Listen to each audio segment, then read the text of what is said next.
जय हिंद। आज हम बात करेंगे ओजोन क्षरण के बारे में। तो आइए देखते हैं। सबसे पहले तो ये देख लेते हैं ओजोन का प्रतीक क्या होता है। इसका प्रतीक होता है O3। ओके। और इसके बाद में देख लेते हैं इसकी खोज किसने की थी। इसकी खोज सन 1913 ईस्वी में दो भाइयों ने की थी, चार्ल्स फेब्रे और हेनरी भूसान। चार्ल्स फेब्रे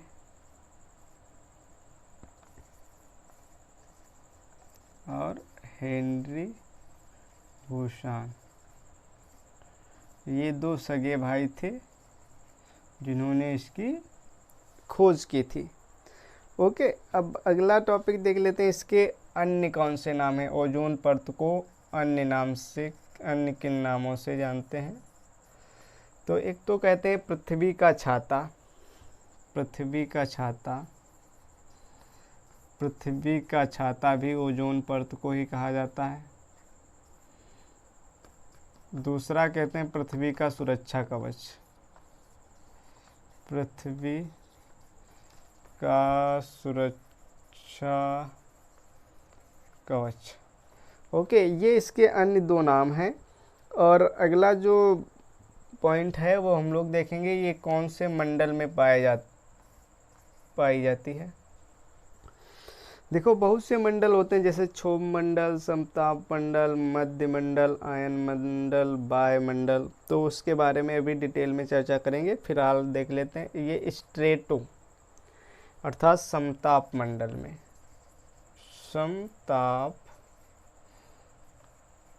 समताप मंडल में स्थित होती है। इसको इंग्लिश में कहते हैं स्ट्रेटो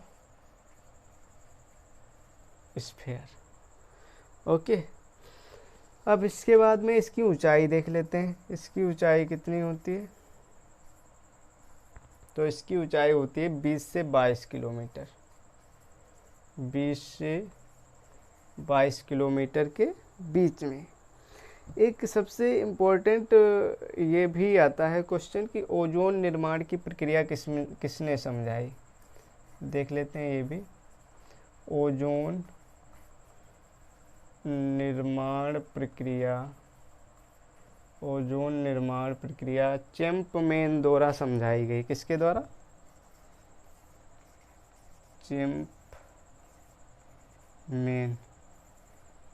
चैंपमैन द्वारा समझाई गई।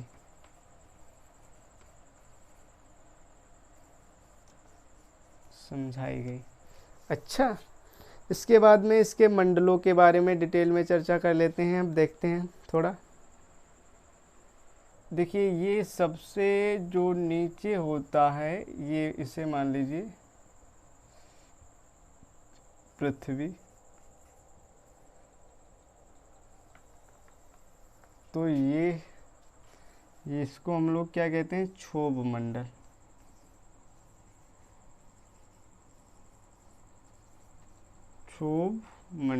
इसको हम लोग क्या कहते हैं, क्षोभ मंडल। अच्छा, इसको क्या कहते हैं हम लोग, क्षोभ मंडल। आइए आगे देखते हैं। क्षोभ मंडल के बाद में आता है समताप मंडल। इसको क्या कहते हैं, समताप मंडल।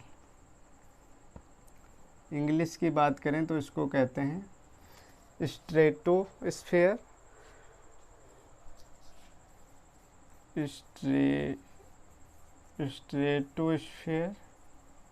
इसको कहते हैं ट्रोपोस्फेयर। अब समताप मंडल के बाद में अगली जो परत आती है, अगला जो मंडल आता है वो आता है मध्य मंडल।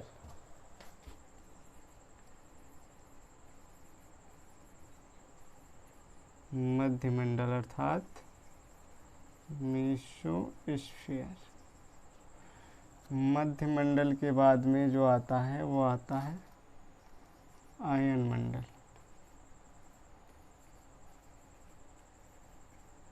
क्या आता है? आयन मंडल। ओके,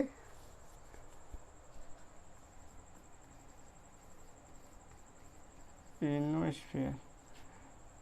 आयन मंडल के बाद में जो आता है वो आता है हमारा बाह्य मंडल। क्या आता है? बाह्य मंडल, एक्सोस्फीयर। ओके, अच्छा, ये इतना समझ गए। अब देखिए, जैसे ये अपना क्या है? SUN अर्थात सन। अब यहाँ से ये आती हैं पराबैंगनी किरणें। ये देखो, ये समताप मंडल है, तो इस समताप मंडल में ये क्या फैली हुई है? ओजोन परत। इसको हम लोग क्या कहते हैं? ओजोन परत। एक चीज़ ये याद रखें, जितनी आंधियाँ वगैरह आती हैं वो क्षोभ मंडल में ही आती हैं, ऊपर नहीं। तो समताप मंडल में ये क्या पाई जाती? ओजोन परत। और जो वायुयान होते हैं अर्थात एरोप्लेन होते हैं वो यहाँ पे गमन करते हैं, यहाँ पे ओजोन परत के ऊपर अर्थात समताप मंडल में। एक क्वेश्चन ये भी पूछ सकता है कि ये जो एरोप्लेन होते हैं ये किस मंडल में उड़ते हैं? तो ये समताप मंडल में। अच्छा, अब देखिए, यहाँ से जो सूर्य से आने वाली पराबैंगनी किरणें हैं वो आकर के कहाँ पे टकराएंगी? वो आकर के कहाँ पे टकराएंगी? ओजोन परत पे। किस पे टकराएंगी? ओजोन परत से।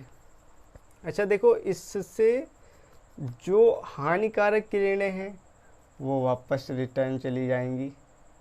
जिससे ये हानिकारक हैं, ये वापस रिटर्न चली जाएंगी, और जो अच्छी हैं वो पृथ्वी की तरफ चली जाएंगी, जो हमारे लिए लाभदायक। तो ये क्या होंगी? हानिकारक किरणें, हानिकारक किरणें। अच्छा, इतना समझ गए। और ये अच्छी किरणें, इनको कह सकते हैं हम लोग अच्छी किरणें। ओके, तो ये हानिकारक किरणें कितनी होती हैं ये अभी डिटेल में सब बात करेंगे। इसका स्क्रीनशॉट लो, फिर आगे चलते हैं। इसके ओजोन परत के मापक यंत्रों के बारे में बात करते हैं। मापक यंत्र, तो इसके मापक यंत्र कुछ इस प्रकार से हैं। स्पेक्ट्रोमीटर, स्पेक्ट्रोमीटर,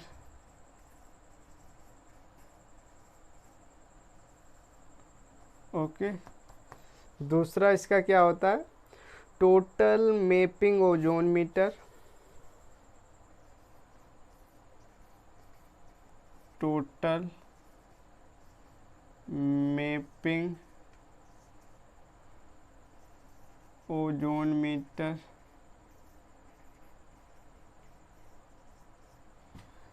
अगला होता है फिल्टर ओजोन मीटर,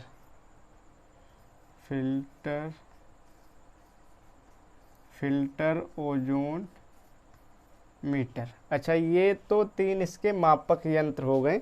अगर कहा जाए किसमें मापा जाता है, मापन किसमें होता है? ओजोन परत का मापन किसमें होता है? अगर ये पूछ दिया जाए, मापक यंत्र का नाम पूछे तो इनमें से किसी को बताना। और अगर किसमें मापन किया जा सकता है, देखो जैसे थोड़ा इधर समझ लीजिए। जैसे दूरी को किलोमीटर में नापते हैं, कपड़े को किस में नापते हैं? मीटर में। चावल या राशन पानी को किस में मापते हैं हम लोग? किलोग्राम में। ध्वनि को किस में मापते हैं? ध्वनि को हम लोग मापते हैं डेसिबल में। उसी प्रकार से जैसे एम्पियर में करंट को मापते हैं, उसी प्रकार से इसको मापते हैं डबसन। ओके, डबसन यूनिट में मापते हैं। इसको शॉर्ट में कहते हैं DU। अच्छा, इतनी बात क्लियर हो गई। ओजोन परत दिवस कब मनाया जाता है? ओजोन दिवस, ओजोन परत दिवस मनाया जाता है 16 सितंबर, 16 सितंबर। इतना क्लियर हुआ? इतना क्लियर हुआ? चलिए आगे देखते हैं। ओजोन परत की मोटाई कितनी अच्छी होती है, कितनी कम होती है, इसके बारे में थोड़ा देख लेते हैं। तो ओजोन परत की मोटाई देख लेते हैं। ओजोन परत की मोटाई, ओजोन परत की मोटाई देखिए कितनी अधिक रहती है, 300 से 300 DU से, DU का मतलब डब्सन यूनिट, 300 DU से 400 DU तक, 400 DU से ज़्यादा, अगर ज़्यादा है तो इसका मतलब बहुत अच्छी है, तो इसको हम लोग कह सकते हैं गुड। और ओजोन छिद्र कब घोषित होता है? ओजोन छिद्र, ओजोन छिद्र कब घोषित होता है? घोषित होता है जैसे अगर 100 DU से नीचे है इसकी मोटाई, 100 DU कम, तो इसका मतलब ये कैसी होगी? बेट। ओके। अगर ओजोन परत की जो मोटाई है वो 100 डॉप्सन यूनिट से कम है तो वो पृथ्वी पर आ सकती है, पराबैंगनी किरणें पृथ्वी पर आ सकती हैं। में ओजोन परत की मोटाई कितनी है? थोड़ा इधर देख लेते हैं। वर्तमान में ओजोन परत की मोटाई, ओजोन परत की मोटाई कितनी है? 250 DU। ये याद रखना इम्पोर्टेंट है, 250 DU।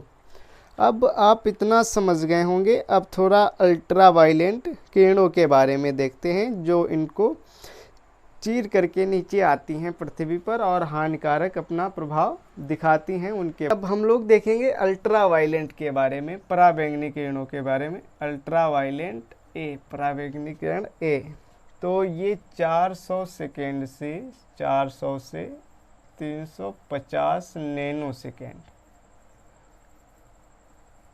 सेकेंड में पहुंच जाती है पृथ्वी पर। इसका प्रभाव क्या होता है? इसका प्रभाव क्या होता है? इसका प्रभाव होता है त्वचा पर धब्बे,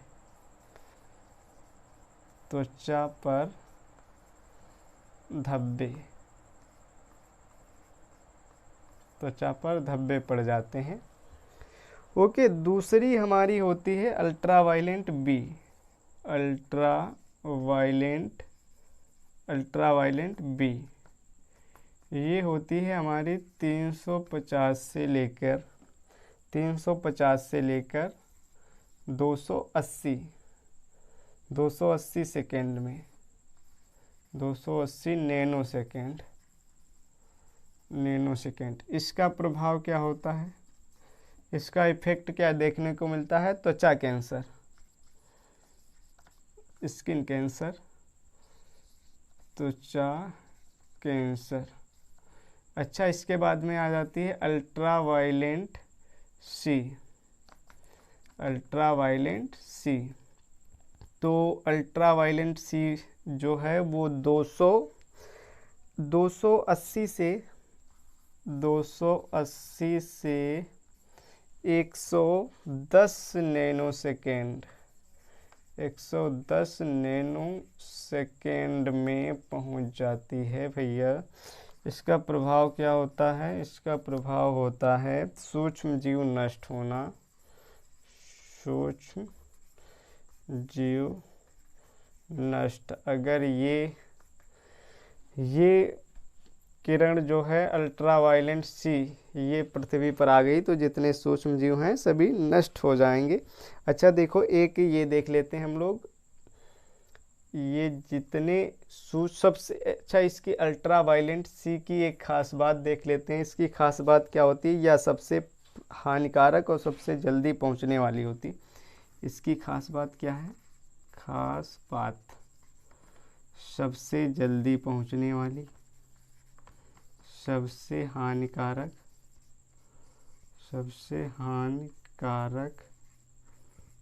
एवं जल्दी पहुंचने वाली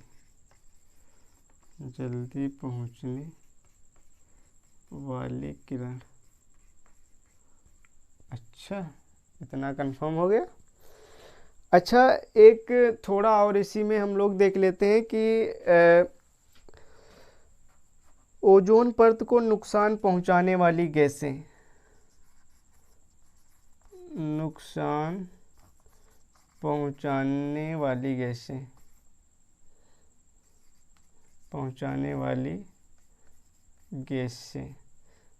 किसको नुकसान पहुंचाने वाली? ओजोन परत को। जैसे मान लीजिए क्लोरोफ्लोरोकार्बन, एक तो क्या होती है क्लोरोफ्लोरोकार्बन, ठीक है, CFC क्लोरोफ्लोरोकार्बन। दूसरी होती है कार्बन मोनोऑक्साइड। तीसरी होती है सल्फर डाइऑक्साइड। तीसरी क्या होती है? Sulphur dioxide, SO2। ओके, यही सब होती हैं। और ऐसे dot dot dot carbon dioxide, okay, ऐसी होती हैं। ओके, तो इतना समझ गए ना? ठीक, आई होप ये आप लोगों ने ओजोन परत का क्षरण अच्छे से समझ लिया होगा। आज के लिए बस इतना ही। अगर वीडियो पसंद आए लाइक करें, शेयर करें और चैनल को सब्सक्राइब कर लें। अब मिलते हैं अगले टॉपिक के साथ में। जब तक के लिए जय हिंद।